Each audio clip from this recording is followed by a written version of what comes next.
Caião, a minha irmã está com câncer, que começou na mama e se espalhou pelo corpo todo. A luta tem sido grande, sabe, Caio? Ela e toda a nossa família cremos em Jesus. Nós somos dele, tá? Jesus curou algumas pessoas enfermas Ele e falou a dizia... idade dela? Não falou.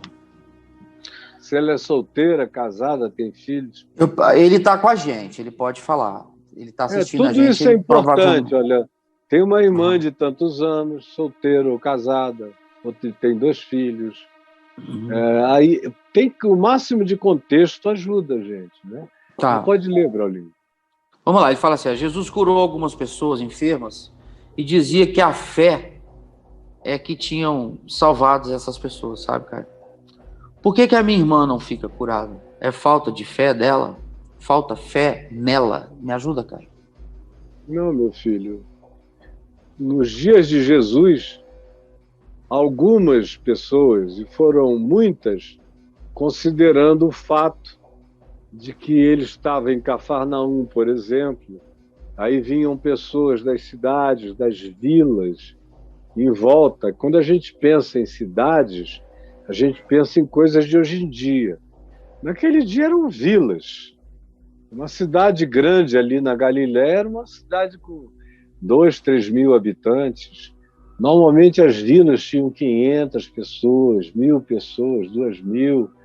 Só cidades maiores um pouco, como Cesareia de Filipe ou Tiberíades, naquela região que tinha mais gente, ou algumas cidades de Decápolis, como Bet-Shean, ali na entrada da Galiléia, que era uma cidade monumental, morava muita gente nela. Mas no mais, e mesmo quando era muita gente, era pouco para os nossos padrões. A maior cidade do mundo naquele tempo era Roma, tinha 1 milhão de pessoas, e já era uma multidão. Então, na Judéia e em Israel, tudo era pequeno. Jerusalém, nos dias de Jesus, que era o maior lugar, tinha 30 mil pessoas morando dentro da cidade amuralhada, o que não é uma grande multidão para os nossos padrões. Mas o que Jesus disse, respondendo a sua pergunta? Jesus disse, quando ele curou aquela mulher Ciro-Fenícia, fora das fronteiras de Israel, e que ele não queria que ninguém soubesse que ele estava ali descansando, mas a mulher descobriu, e ela cria que Jesus poderia salvar a filha dela da possessão demoníaca, foi lá e praticamente arrombou a porta, né? Gritou, bateu, até que abriram. Ela fez o que Jesus ensinava, aquele a quem bate, abrir-se-lhe-á, e ela bateu. Abriram a porta e disseram, ele quer descansar, e ela saiu entrando, não, eu preciso falar com ele. Aí Jesus sentiu o clima, abriu, e aí conversou com a mulher. E a mulher disse, se o senhor quiser, o senhor pode curar minha filha. Está terrivelmente endemoniada. Aí Jesus deu uma resposta que era um ditado, um adágio popular. Ele disse, mulher, eu não fui enviado senão as ovelhas perdidas da casa de Israel. Portanto, aí ele cita o ditado, não é bom tomar o pão dos filhos e dá-los aos cachorrinhos. Aí ela disse, eu sei, meu senhor, mas a vida também ensina que os cachorrinhos debaixo da mesa comem das migalhas das crianças. A tua mesa tem graça para servir o mundo inteiro e pode cobrir qualquer um em qualquer lugar. Aí Jesus disse, ó, mulher, grande é a tua fé, seja feito contigo conforme tu queres.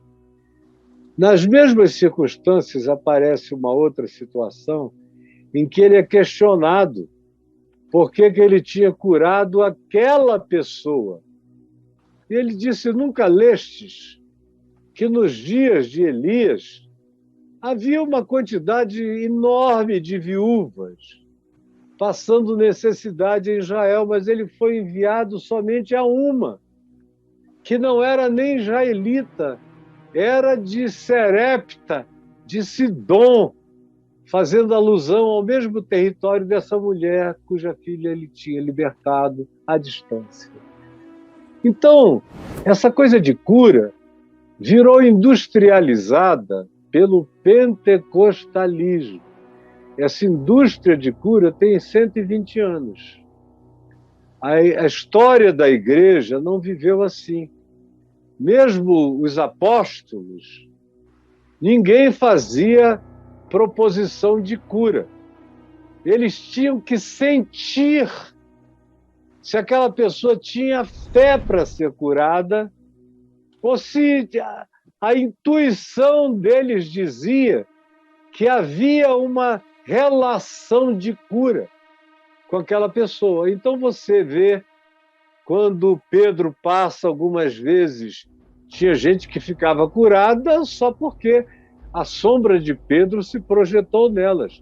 Mas tinha outras sobre as quais ele orava e não acontecia nada. Como também tem aqueles que o cara tinha que ver, como Paulo em Listra e Icônio, está lá em Atos 14, 15, 16, tinha um paralítico lá e Paulo olhou e viu que ele possuía fé para ser curado. Então ele disse: Jesus te cura, fica curado. E o cara pulou e ficou curado. Havia um monte de cegos de nascença em Israel, mas Jesus curou um deles. Havia muitos leprosos em Israel, mas Jesus não curou todos eles. Enquanto Jesus estava curando uns, tinha gente morrendo. E Jesus não tinha essa obsessão de um certo coach que diz que ele vai a enterros e separa o povo em funerais. Eu não quero ninguém perto, porque eu estou sentindo que eu vou levantar esse cara da morte. Nunca levantou ninguém, mas tira essa onda. Jesus, que podia, não fez isso, nunca teve pressa. Lázaro morreu, ele ficou mais 4 dias para ir. Foi avisado, os apóstolos dele disseram: vamos, é teu amigo, tuas amigas. Ele disse: não tem pressa, não. Essa morte é para a vida, deixa eles esperarem. Chegou lá quando Lázaro já estava podre. Quando abriram a porta, era um mau cheiro horrível. As irmãs disseram: não é conveniente abrir e tirar a pedra, porque cheira muito mal, já é de 4 dias, está podre. E Jesus disse: tirai a pedra. E mandou Lázaro sair, bem para fora. Quando eu era jovem, eu dizia o seguinte, no fervor, na alegria da minha fé, eu dizia que Jesus tinha dito: Lázaro, vem para fora, porque se ele dissesse só vem para fora, ia sair todo mundo. De tudo que é tudo. Isso aqui é fé de um jovem, né? Isso. Atacou para geral, para geral. Porque em João capítulo 5 ele diz isso, que naqueles dias estava cheio, todo mundo era morto, mas tinha aqueles que ouviam a voz do Filho de Deus e aqueles que a ouviam ressuscitavam dessa morte subjetiva. Então, meu Deus, respondendo a você, meu filho, não, nem todo mundo fica curado. E eu me lembro que a única crise de fé que eu tive na vida, já contei isso em alguns lugares, até no meu livro de Confissões, foi em 1975. Aliás, dezembro de 74, início de 75. Eu peguei uma hepatite violenta, pintando o barco da igreja presbiteriana. Meu pai tinha iniciado aquele trabalho de cuidar dos doentes pelo interior e visitar os ribeirinhos. Ele começou isso sozinho, ele foi para Manaus em 1970 de volta para fazer isso. Hoje tem um grande trabalho lá, que continuou, graças a Deus, Mas aquela era a visão original do meu pai, que permanece até hoje. Então, eu estava dizendo, eu peguei a hepatite lá na beira do rio, fui tratado, depois de 1 mês ou 2 eu estava bom, aí voltei a pregar e aí pintar o barco de novo, fazer as coisas de obras mortas, ajudando meu pai e pregando nas escolas. Aí, de repente, passei uma noite inteira expulsando um demônio de um endemoninhado, que era um pastor da igreja presbiteriana independente que ficou possesso. Uma história longa e complexa. E eu passei a noite inteira com o cara. Aí de manhã ele ficou liberto, mas eu comecei a passar mal. Fui ficando com a vista escurecida. Aí eu fui do espelho, olhei, eu estava todo com os olhos equitéricos, completamente equitérico. Falei, meu Deus, foi outra hepatite. Aí fui ao médico, Hospital Tropical de Manaus, meu amigo, o doutor Antônio Farias, e ele me examinou e falou, olha, você pegou de novo, e é só que essa aqui é braba. Teu fígado está imenso. Tem um perigo enorme de você desenvolver uma cirrose hepática. E aí eu falei, bom, cirrose, naquele tempo então, era um negócio que matava logo. Aí eu falei, eu tenho que me cuidar. E aí eu pensei e falei, não, Jesus pode me curar. Eu fico orando por todo mundo e tem tanta gente curada. Eu via muitos que não ficavam, mas havia uma quantidade significativa de gente que ficava curada. De tudo, até de câncer. Eu vi muita coisa milagrosa. Aí eu falei para o meu pai, vamos orar para Jesus me curar? E eu senti que o meu pai intuiu que, na realidade, eu precisava passar pela experiência da doença. Porque eu estava muito acostumado a sinais, prodígios e maravilhas. E papai estava lá na frente, na percepção espiritual. Né? Aí ele falou, meu filho, vamos orar sim, mas apenas creia que o Senhor está cuidando de você. Vamos fazer o melhor. Mas ele não pegou o vidrinho de óleo lá, foi lá e me ungiu. Não, ele foi esquecendo. Aí chegaram os amigos lá para me visitar, 2 hippies que eu tinha levado a Cristo, o Oswaldo e o Flávio. Um era peruano, o outro colombiano. Aí chegaram lá com aquele sotaque castelhano misturado com português, cheios de fé, jovenzinhos hippies. Aí, não, pastor, Jesus vai curar, você ora por tanta gente, eles ficam curados, Jesus deve querer curar você também, vamos orar. E se empolgaram e me ungiram, e oraram e choraram, e se ajoelharam e clamaram, só que durante a oração deles, foi me dando uma coisa estranha no coração, um sentimento de que eu estava querendo manipular a Deus, só porque eu já tinha orado por tanta gente que tinha ficado curada. E, enfim, mas eu não alimentei aquilo, eles foram embora e eu continuei com a hepatite, até piorei. Fiquei 6 meses de cama, tomando soro de manhã e de noite. Engordei. E naquele processo eu fiquei pensando, foi quando me vieram aquelas primeiras dúvidas e únicas que eu tive na vida. Por que que não? O que que opera nesse processo? E aí eu fui fazendo perguntas, foram ficando cada vez mais complexas, até que chegou um dia em que eu falei, essas perguntas são todas idiotas. Porque eu estou questionando algo que está para além de qualquer ciência ou de qualquer metodologia de natureza científica ou psicológica. É tudo tolice. E eu te agradeço por essa hepatite, te louvo pelo que eu estou aprendendo, por esses 6 meses aqui de paralisia, por essa impotência tão útil. E aí eu falei ao meu pai, o que tinha acontecido e a decisão que eu tinha tomado. Eu vi alegria nos olhos dele, vi lágrimas. Aí ele disse: pronto, meu filho, eu queria era que você tivesse essa atitude.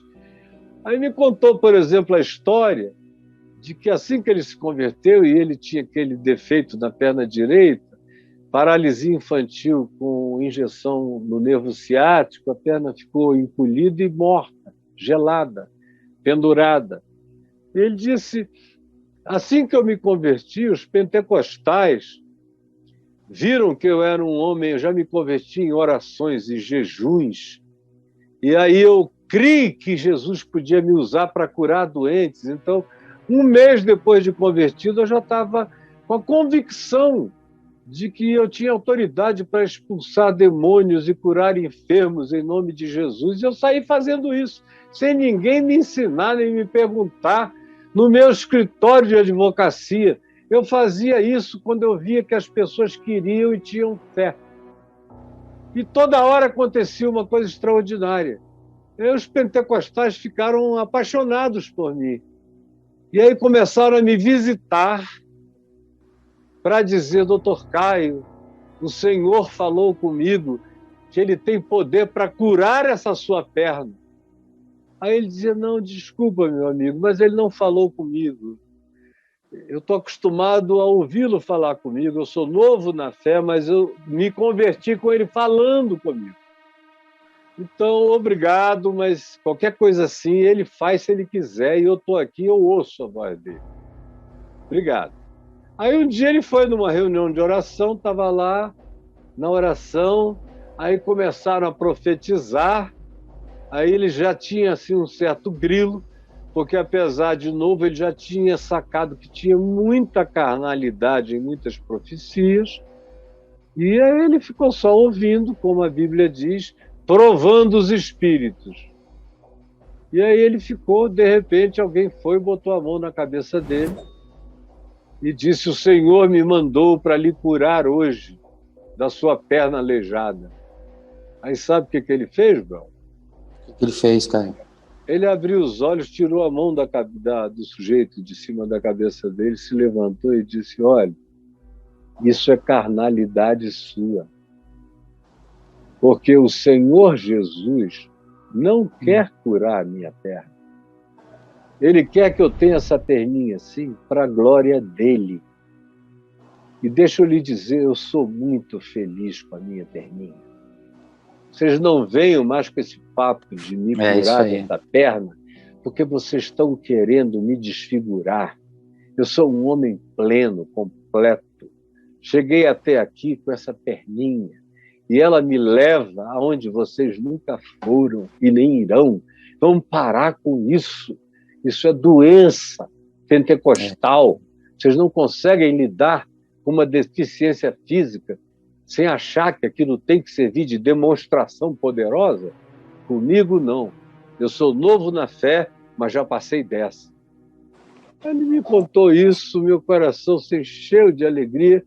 Eu, cada dia, amava mais aquele pai, que era um verdadeiro apóstolo, com quem Pedro iria querer aprender muita coisa. E Paulo iria ter uma comunhão com ele intimíssima, como não teve com ninguém. Então, meu filho, não é uma obrigação.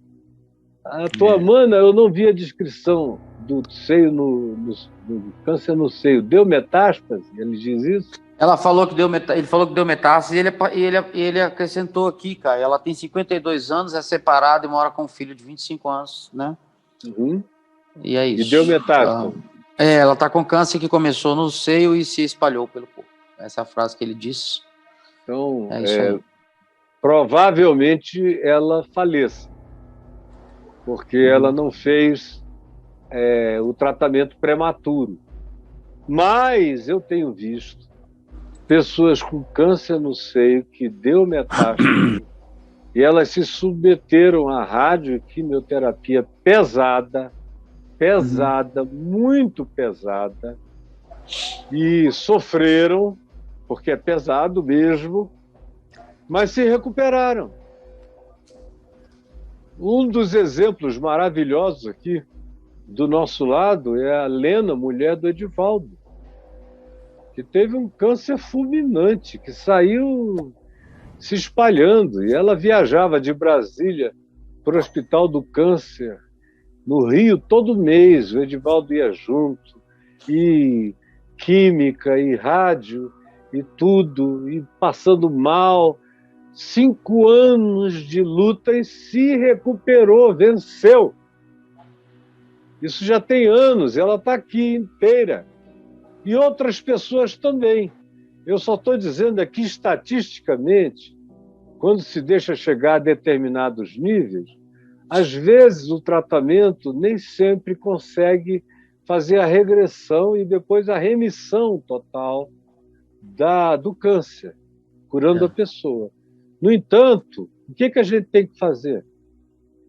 Ninguém sabe se ela vai ficar curada. Quem disser que ela vai, provavelmente esteja com lorota, a menos que a pessoa venha com uma palavra de Deus certa. E aí, bota a mão na cabeça e ela vai ficar curada. Mas quando não, meu filho, a gente faz tudo com oração. Aí o que eu estimulo as pessoas é: olha para aquela quimioterapia e abençoa. Senhor, eu recebo essa quimio como um sacramento, com gratidão, como alimento para o meu corpo. Eu recebo essa radioterapia como bênção e peço que esse poder penetre e atinja todas as células contaminadas do meu corpo. Faça isso com oração, faça isso com gratidão. Eu tenho visto pessoas que têm feito assim, obterem resultados extraordinários. Nem sempre a cura é rápida, mas sempre o médico diz: olha, você estava para além do nosso alcance e agora você já está dentro da linha de remissão de possibilidades. E são pessoas que, ao invés de se entregarem ao câncer ou de lamentarem por causa disso, dão graças pela maravilha da vida que tiveram, ela chegou até os 50 e tantos anos, tem um filho criado, tem uma família que a ama, ela crê no Senhor. Se ela viver, ela é do Senhor. Se ela morrer, ela é do Senhor. Não tem nada que a separe do Senhor. Quer pois ela viva ou ela morra, ela é do Senhor. É esse o poder do Evangelho que tira o medo. E quando a gente não olha com medo para nenhuma doença, a nossa chance de ficar curado é muito maior. O medo enferma a gente. O medo é enfermiço. O medo aumenta. O medo espalha. O medo somatiza aquilo em relação ao que a gente vive em pavor.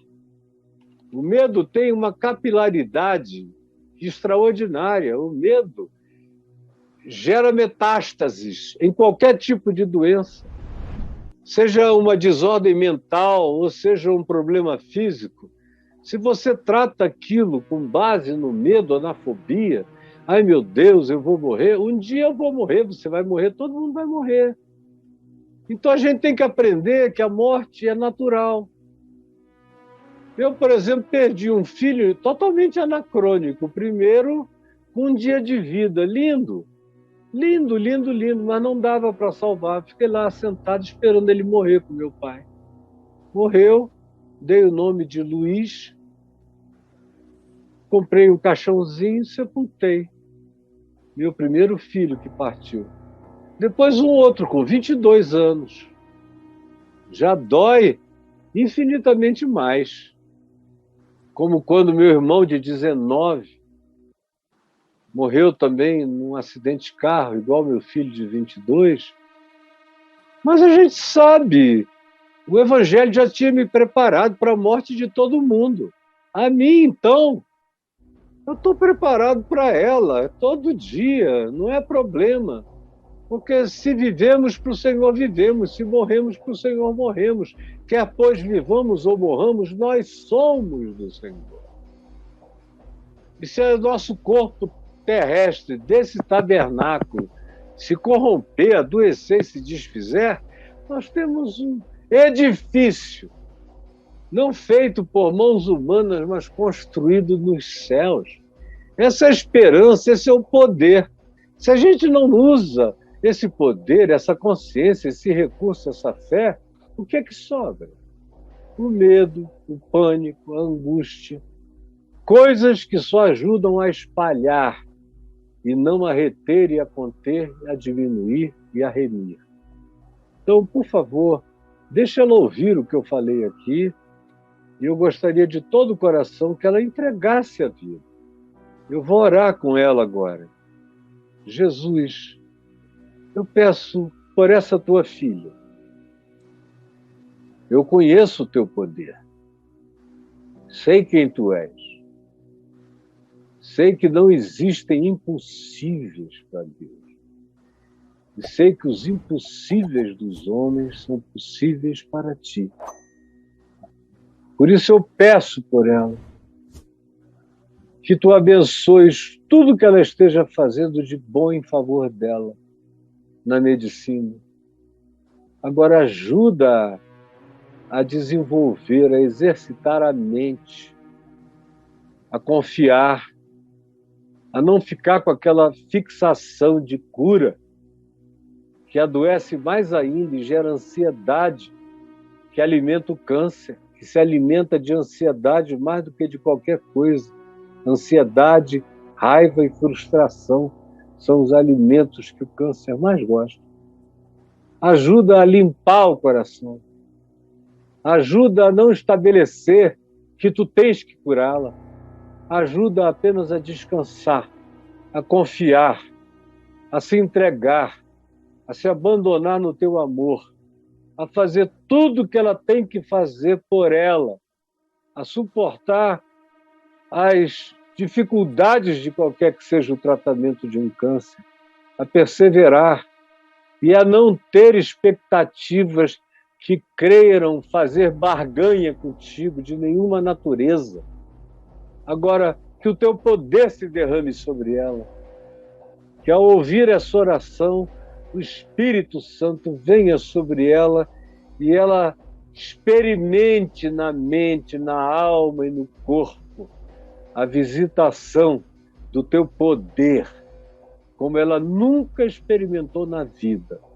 É o que eu te peço, por ela e por tantos quantos como ela, que estejam orando agora e crendo, crendo e crendo. Em nome de Jesus. Amém. Amém. E amém. Amém. É isso, meu filho. Leva para ela esse recorte, tá bom?